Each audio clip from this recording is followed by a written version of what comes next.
বাংলাদেশের নীতি নির্ধারণের গুরুত্বপূর্ণ অঙ্গনে যুক্ত হলেন আন্তর্জাতিক খ্যাতিসম্পন্ন গবেষক ও শিক্ষাবিদ ডক্টর মোহাম্মদ শাকিরুল ইসলাম খান শাকিল।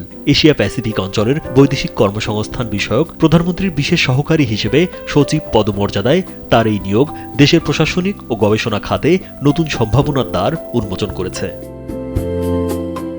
বৃহস্পতিবার জনপ্রশাসন মন্ত্রণালয়ের এক প্রজ্ঞাপনের মাধ্যমে তার এই চুক্তিভিত্তিক নিয়োগের বিষয়টি নিশ্চিত করা হয়। প্রজ্ঞাপন অনুযায়ী তিনি অন্যান্য সব পেশাগত সম্পর্ক ত্যাগ করে এই দায়িত্ব গ্রহণ করবেন এবং প্রধানমন্ত্রীর মেয়াদকাল বা সন্তুষ্টি পর্যন্ত দায়িত্ব পালন করবেন। ডক্টর শাকিরুল ইসলাম খানের যাত্রা মূলত গবেষণা জগৎ থেকে শুরু। দীর্ঘ ২৫ বছরেরও বেশি সময় ধরে তিনি আন্তর্জাতিক অঙ্গনে সংক্রামক রোগ, জনস্বাস্থ্য এবং কৃষি গবেষণায় গুরুত্বপূর্ণ অবদান রেখে চলেছেন। নিজের জীবন বাজি রেখে ডেঙ্গু, বার্ড ফ্লু, হেপাটাইটিস, কোভিড-19, নিপা ভাইরাস ও জলাতঙ্কের মতো মরণঘাতী ঝুঁকিপূর্ণ রোগ নিয়ে তার গবেষণা আন্তর্জাতিক পরিমণ্ডলে প্রশংসিত হয়েছে।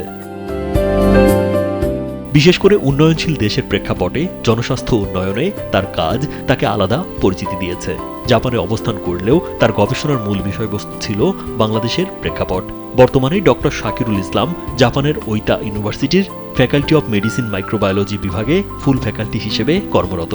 পাশাপাশি research centre for global and local infection ডিজিজের সঙ্গেও যুক্ত আছেন।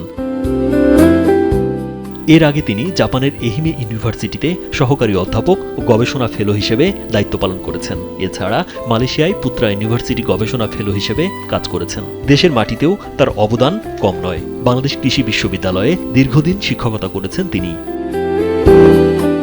ডক্টর শাকিরুলের একাডেমিক জীবনও সমানভাবে উজ্জ্বল। জাপানের এহিমে ইউনিভার্সিটি থেকে পিএইচডি ও মাস্টার্স দুটি তিনি A+ গ্রেডে সম্পন্ন করেন। এর আগে বাংলাদেশ কৃষি বিশ্ববিদ্যালয় থেকে স্নাতক ও স্নাতকোত্তর পর্যায়েও প্রথম শ্রেণীতে উত্তীর্ণ হন। তার তত্ত্বাবধানে ৩০ জনেরও বেশি গ্র্যাজুয়েট ও পোস্ট গ্র্যাজুয়েট শিক্ষার্থী গবেষণা সম্পন্ন করেছেন, যা তার শিক্ষাদান ও গবেষণা নেতৃত্বের দক্ষতার প্রমাণ। ডক্টর শাকিরুল ইসলাম খানের ১৫০টিরও বেশি গবেষণাপত্র আন্তর্জাতিক মানের পিয়ার রিভিউ জার্নালে প্রকাশিত হয়েছে। তার গবেষণা কাজের স্বীকৃতি হিসেবে তিনি পেয়েছেন গোল্ড মেডেল, সেরা গবেষক পুরস্কার সহ জাতীয় ও আন্তর্জাতিক পর্যায়ে বহু সম্মাননা ও অনুদান। প্রধানমন্ত্রীর বিশেষ সহকারী হিসেবে তার মূল দায়িত্ব হবে বিভিন্ন নীতিমালা প্রণয়ন, কর্মসূচি বাস্তবায়ন এবং প্রকল্প তদারকি করা। বিশেষ করে এশিয়া প্যাসিফিক অঞ্চলে বৈদেশিক কর্মসংস্থান সম্প্রসারণে তার আন্তর্জাতিক অভিজ্ঞতা গুরুত্বপূর্ণ ভূমিকা রাখবে বলে মনে করছেন সংশ্লিষ্টরা।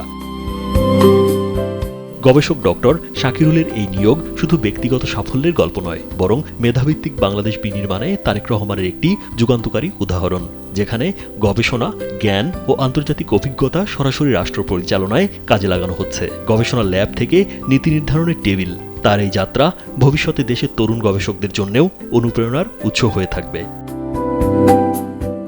রাজীব বিশ্বাস, কালবেলা।